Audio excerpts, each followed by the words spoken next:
اعوذ باللہ من الشیطان الرجیم، بسم اللہ الرحمن الرحیم۔ موت کے سوا ہر مرض سے شفا کا وظیفہ۔ موت تو حقیقت ہے، انسان نے ایک نہ ایک روز دنیا سے جانا ہے، اور اس حقیقت سے وہ لوگ بھی انکار نہیں کر سکتے کہ جو اللہ کو نہیں مانتے، انہیں بھی پتہ ہے کہ مرنا ہے۔ لیکن انسان اس دنیا سے اس دنیا کے لیے پیدا کیا ہے، اور یقیناً انسان جب یاد خدا کرتا ہے، واجبات پورے کرتا ہے، تو پھر موت سے بھی ڈرتا نہیں ہے۔ لیکن قرآن مجید میں اللہ تعالیٰ نے سورہ فاتحہ کو نازل کر کے یہ موت کی سوا ہر مرض کا شفا ہے۔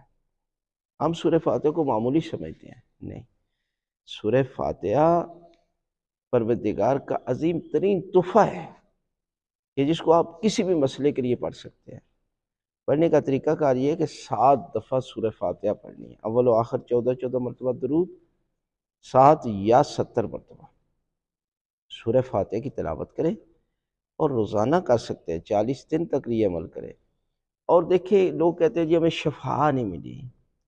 شفا اللہ تعالیٰ دینے والا ہے، اور آپ سمجھتے ہیں کہ مجھے شفا جو ہے وہ، آپ سمجھتے ہیں کہ کون سی چیز پہ شفا؟ پروردگار نے شفا دی ہے، آپ اس کی رضا پہ راضی ہو جائیں، یہ سب سے بڑی شفا ہے۔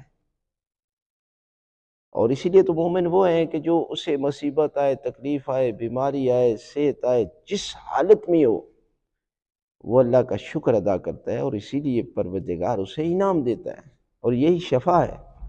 لہٰذا اب پروردگار جو ہے وہ آپ کو ہر بیماری سے شفا عطا کرے گا، لہٰذا سورہ فاتحہ کا ذکر جو ہے وہ جاری رکھیں۔